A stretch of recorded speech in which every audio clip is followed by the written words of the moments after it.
Well, happy Aloha Friday. Thanks so much for tuning in here today. I'm Ryan Kalei-Suji, joined by Yanji Denise. And we want to thank all of you for tuning in. Today, we have a jam-packed show with not one, not two, not three, but four guests joining us, all to talk about the arts and in our community. Yeah, this is sort of also helping to lead up to the paper is having a special section this Sunday. They're doing a special coverage. The arts and entertainment writers are actually going to be looking at different concert venues, different theaters, and focused on what's reopening and sort of telling that story. So in advance of that, we wanted to welcome some of the guests and some of the leaders in the arts community to talk about how those venues are doing, because this is such an important and vital part of our community. So starting off first, we're welcoming Kip Wilborn of the Manoa Valley Theater and Dave Moss of Hawaii Symphony Orchestra. Thank you both for being here this morning. Kip, I want to start out with you because you folks are actually back doing some in-person performance. Tell us, first of all, what this last year has been like for you folks and what it's like to actually have people back in the seats. Well, you might imagine it's been, for people who produce theater all the time, to have the theater dark has been brutal. But we're feeling better about it now, getting back. I will say, though, that we've had about a 98% drop in our earned income over the last year, which you can imagine is terrible. But we've been doing pretty well on the fundraising side to be able to stay alive. And now that we're back and going, we're hoping the audiences will increase. We can have about 22% of our capacity as our max in the house. So that doesn't really pencil, but it does keep the art and the theater back out there. And Dave, how about for you? How are things and what has this past year been like for you? Yeah, this past year has been tremendously difficult for the organization and for all of the arts. And, economically, all of the arts here combined to be about $2.5 billion of revenue for our state. And, for us as an organization, we're without about $1.8 million of earned ticket revenue from not being able to have any live in-person performances.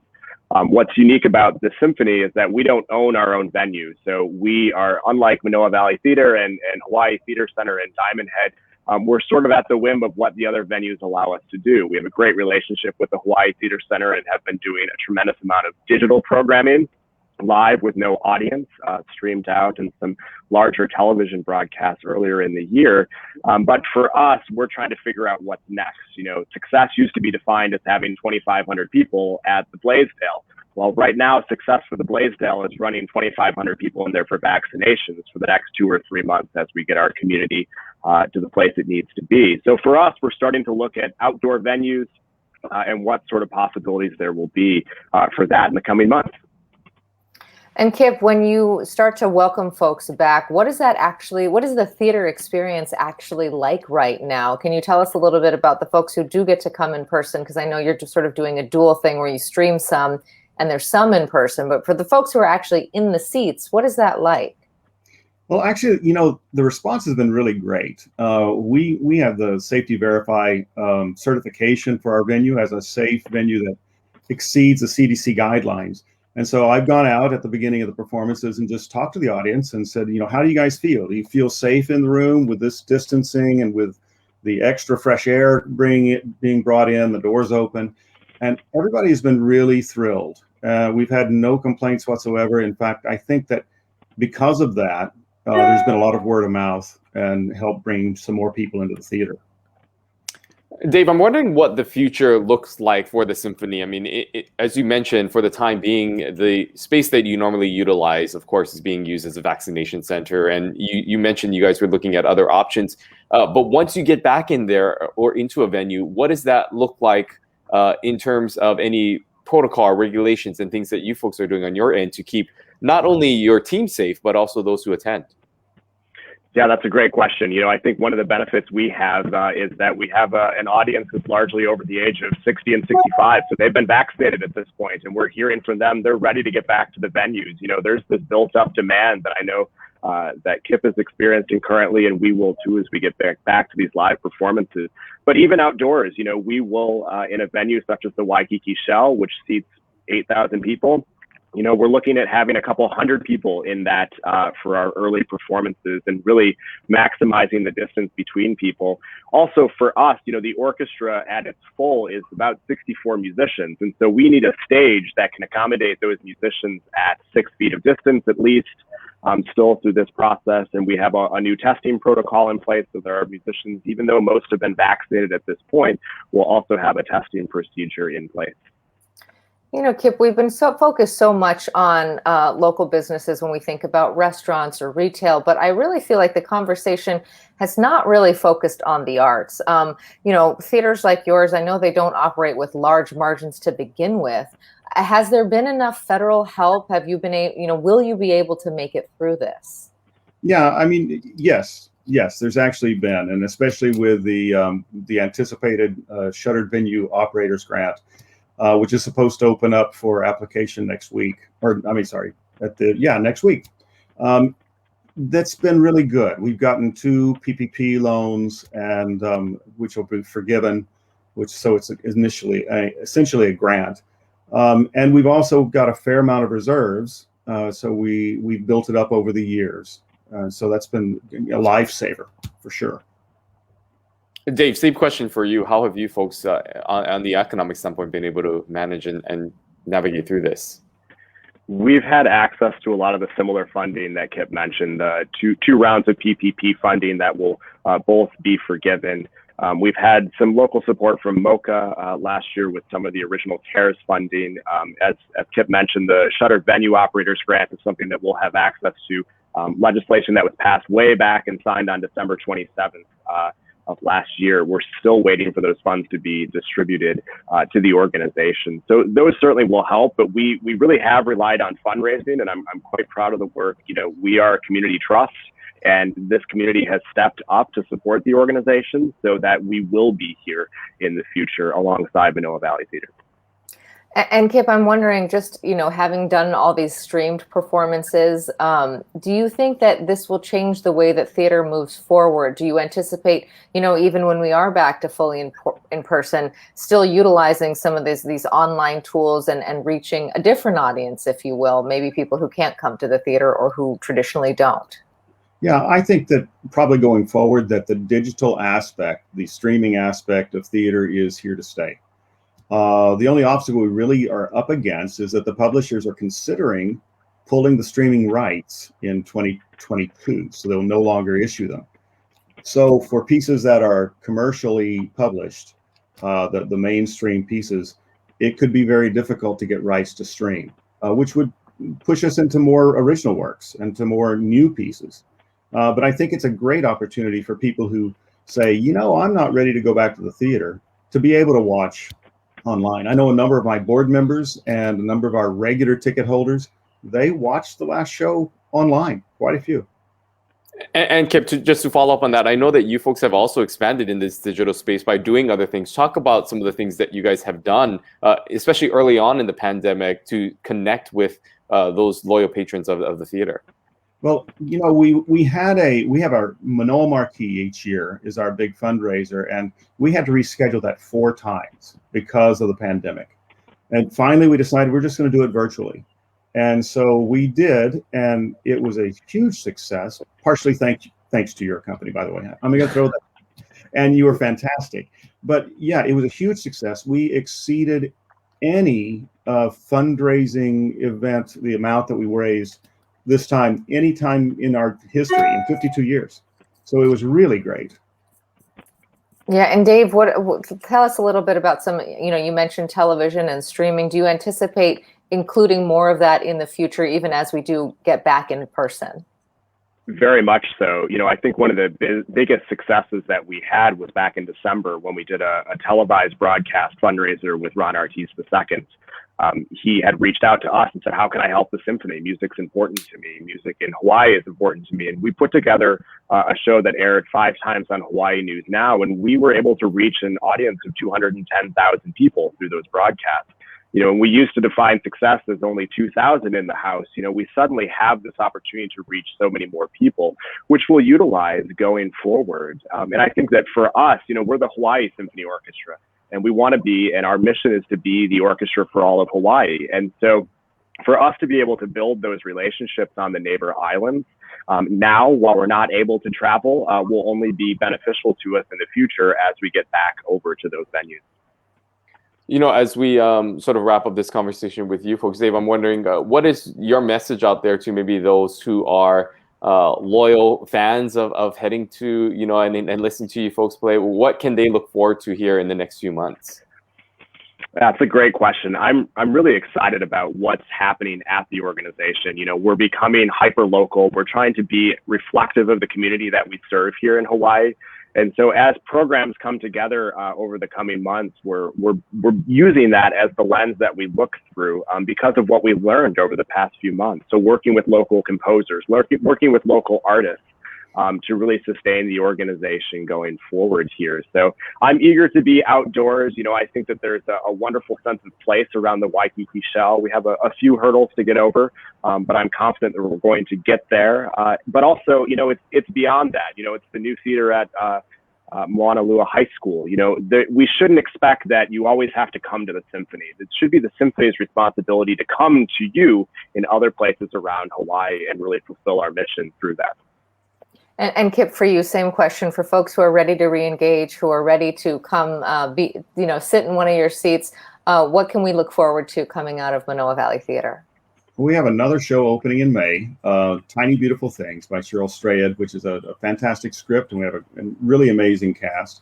And we're doing all of this with the utmost caution as far as health and safety goes. Come back, enjoy it. Following that, we have a 2-person cast musical called Daddy Longlegs, as well as some other things coming up.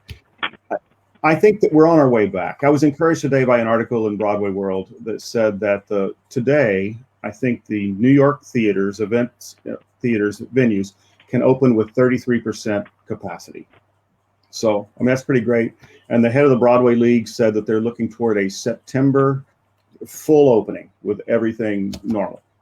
Wow. Okay. Well, we look forward to that as well. Thank you so much, Dave Moss from Hawaii Symphony Orchestra and Kip Wilborn of Manoa Valley Theater. We appreciate you both being here and for all that you do for our community. We know that the arts is so important to enriching our lives, and we really appreciate both of you. Thank you. Appreciate it. Okay, Ryan, and we haven't done this before. Now we have 2 more guests. That's right. So to continue on in this conversation, of course, the arts encompasses so much. We heard about the theater, the orchestra. Now we're going to bring in Martha Seroogy from Blue Note Hawaii. Also joining us is, difficult last name, but also joining us this morning is singer-songwriter, Grammy-nominated, and Nahoku Hanohano Award winner, Kimié Minor. Thank you both for joining us this morning. Kimié, let's start off with you. We know that this has been a hard time for artists in general. Talk to us about what this past year has been for you, and we know that you work closely with many other local artists. Explain how the pandemic has impacted this community.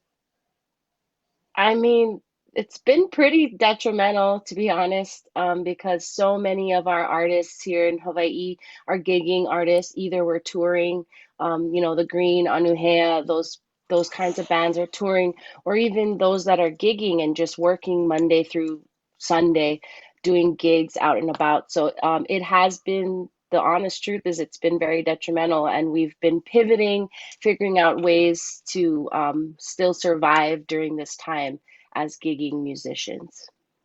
Martha, tell us about the steps the Blue Note has taken. I know you folks have been open for in-person performances for quite a while now. How were you able to do that successfully? And for folks who haven't been able to come down to Waikiki, what is that experience like?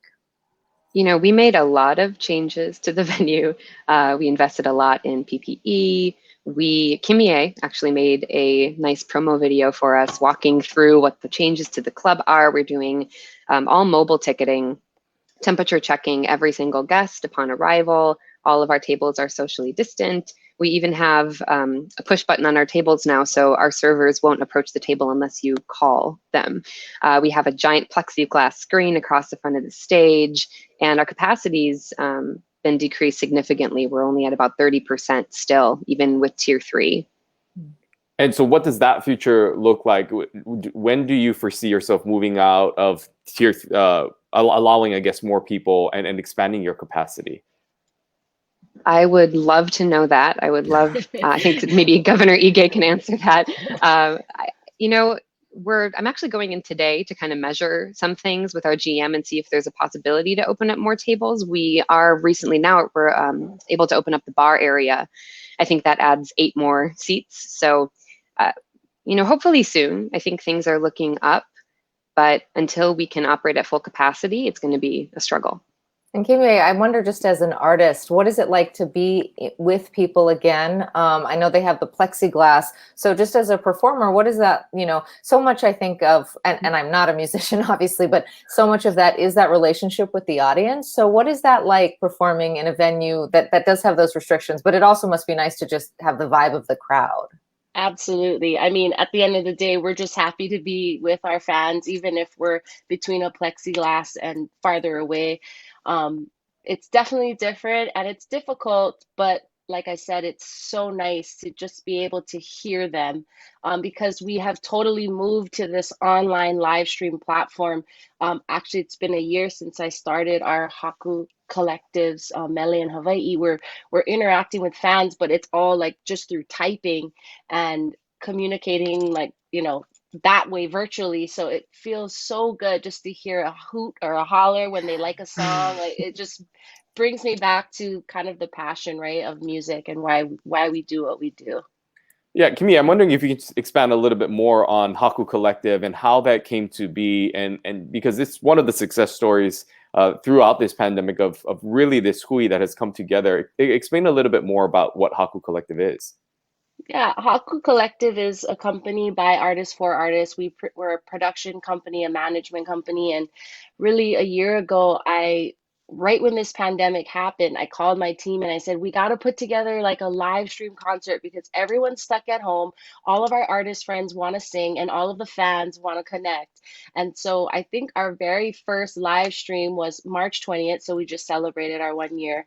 And we had over 100,000 viewers live, and they were just writing to us like, thank you so much for doing this, you know, and we just did it as a way to connect with our fans. And fast forward now 1 year later, I never would have thought we would still be here doing this, but we've been able to support and help bring in money to over 50 of Hawaii's entertainers and music makers. So it's been like just a nice way for us as artists to kind of connect with our fans and to be able to sing, but also to get some revenue, you know. Yeah, and Martha, on that subject of revenue, you mentioned that you're around 30%. You know, we know that rent where you are is not cheap. Can you sustain, and how long can you sustain at that capacity? We are very fortunate that Outrigger is a partner in our venue. So they've been working a lot with us. We're okay. I mean, we're not really making money, but we're not going anywhere. And to follow up, I guess, on that question, Martha, what has the past month looked like? Because we do see an increase in the number of visitors coming to Hawaii. Has that helped you? And explain a little bit about the audience in which you're seeing come and attend these concerts. Yeah, I mean, a little bit. We've definitely seen an uptick in tourism and tourists coming to the shows. But ever since Blue Note opened about 5, almost 6 years ago now, our attendance has been majority local, anywhere from 70 to 90% local any given night. And it remains true that we're still supported primarily by locals. So thank you, everybody, for supporting us. Yeah, and on that subject of support, Kimié, you mentioned that, you know, so many musicians in Hawaii are gig artists and that they go, you know, from job to job. How can people best support these folks right now? Because we know so many are struggling and there just really aren't the opportunities to go see people in person. Absolutely. Well, of course, you can, if you know their handles, you can follow them on social media. And most artists now actually have their Venmos readily available for you to donate, or their websites. You know, Haku Hawaii, we also collect donations for all of our artists on our website. But, you know, and a fun thing that we're doing with Blue Note that I'm really excited about is even just their pop-up shop. So even if you want to support local artists by buying their t-shirts and their CDs, Blue Note actually has a bunch of all of our Haku Collective artists in their shop, so you can stop by the shop and pick up something like as a gift for your family, and that goes to the artist as well. But I think just being able to continue performing in the capacity that we can is great. So if you can come out to a show or even sign on to the live stream, that would be great. And I would say, yeah, any way that you can support like that is it's great for us. Martha, moving forward, what do you think the future looks like for you and for you folks at Blue Note and the industry? I mean, do you foresee something where you are looking to implement a way to check vaccination passports, or is it pre-testing before coming in? Is it streaming? I mean, what are some of the things that you think the future could look like for Blue Note? We've seen other venues that do the pre-testing prior to attending a show. Ticketmaster has been talking about rolling out kind of a vaccine pass as well. We haven't really dug into that at this point. I think that, moving forward, it's a lot of our same safety measures are going to be in place. I think it's going to be around for a while. Like Dave and Kip were saying, I think live streaming is going to be offered as an option for a while as well, because it is a nice option if people don't really feel comfortable coming out yet, or if they want to tune in from another country or another state, which we've been seeing a lot of that happening. Yeah, Kimié, I'm interested in what that first show back was like for you, because I know for so many of us, just being shuttered in for so long, what was it like to step on an actual stage and play in front of people, face to face, even if it is through plexiglass and 6 feet apart? Yeah, well, I was pregnant, so that was one element, exciting element that I had. So I felt actually great to have that extra safety there. But I was kind of like joking with them and like high-fiving through the glass and just making it fun, because I know like I have to address this thing. We did it. My show there was in July, and so it was right at the beginning of everything opening up again, and people were so excited.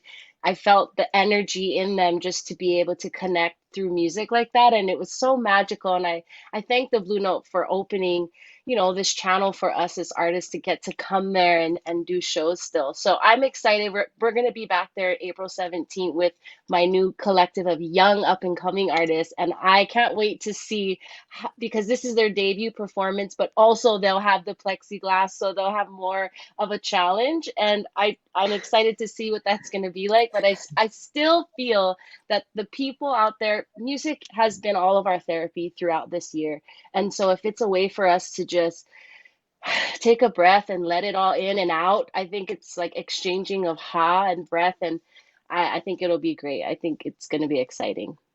Kimié, we're hearing from, other artists and hearing it through song, how many have used this time to inspire them to write songs, to develop new ideas. Of course, you spoke about Haku Collective, but how has the pandemic inspired you in any way? Can we expect any songs that you've written or wrote, composed that kind of summarize what this year has been like for you?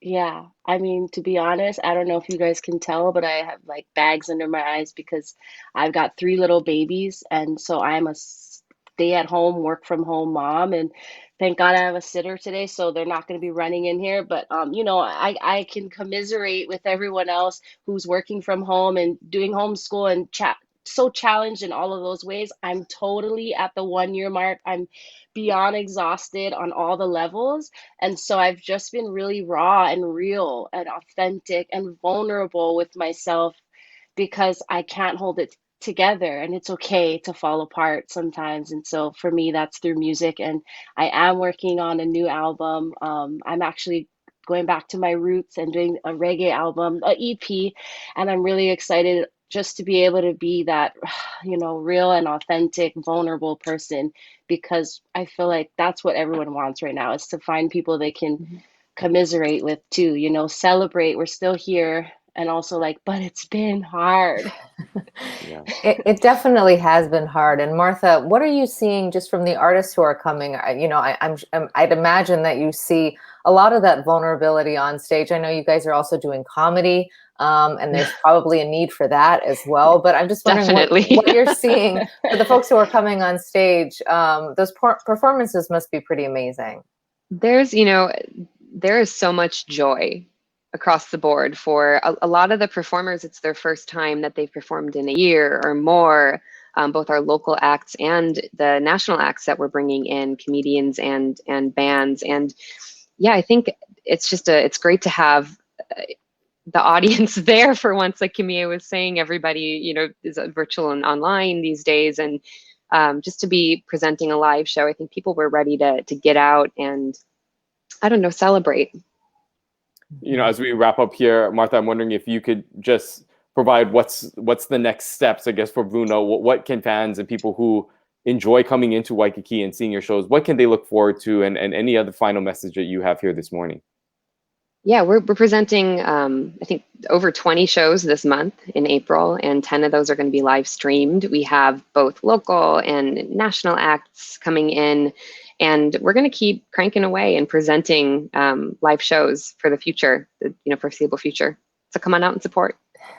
And Kimié, we'll give you the last word this morning. What would you like to tell folks who, want to support local musicians and who are ready to re-engage? Yeah, thank you guys so much, first of all, for supporting us. And we were able to survive this past year because of our fans and all of the supporters out there. So we just want to mahalo you guys so much. You guys can check everything out on all the venues, the local venues, and at hakuhawaii.com. Thank you.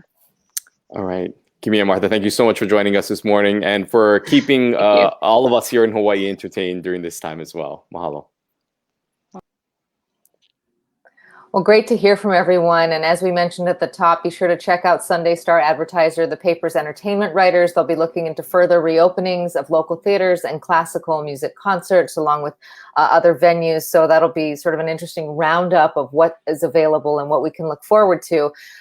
Great to hear also just from a singer-songwriter's perspective about what it's like to be out there and sort of the energy that she's getting from being there in person.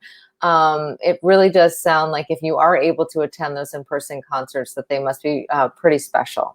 Yeah, and it's a little more intimate too, right? I mean, you hear the numbers. Obviously, it's not a large audience, and so these smaller crowds provide an opportunity to be in that sort of intimate setting with some of the best local talent that we have here in Hawaii. So definitely encourage people, if you're looking for something to do on the weekend, definitely check out their schedule and find ways where you can support. And also great to hear about what's happening in our theaters as well, with the orchestra as well as Manoa Valley Theater, and the upcoming events and things that they're doing as well to move this along. Yeah, I've always loved the Waikiki Shell and the idea of watching the Hawaii Symphony Orchestra at the Shell. I mean, obviously you're outside, you can be very socially distanced. It just sounds like that would be such a wonderful evening. So I think a lot to look forward to as we see, more and more people getting vaccinated and people feeling more comfortable with being in person. The CDC announcing today that they do say that travel is safe for people who are vaccinated. So we probably will see a lot more tourists who are more comfortable coming, and they will be taking advantage of these venues as well. But great to hear from our arts community, and also wonderful to hear, that they are surviving, because I think there were a lot of people who were worried that these small theaters and local artists could be shuttered, without having gigs for so long. Yeah, and it's interesting to hear too of the overall just support during this time. I mean, we've heard this time and time again how people are saying it's been a record year for them in terms of donations, in terms of how much support that they've had. They've never had it before, and I think it just goes to show the resiliency of this community in supporting people during this time. We know obviously it has been rough for so many, and yet people have found a way to give what they can to keep some of these things still operating, and so great to hear from all of them this morning. Yeah, it's just like we always talk about with the restaurants and local retail that we love, that when this is all over, we want those places to still be there. And we definitely feel the same way about the arts. We're going to be switching gears next week and getting very political.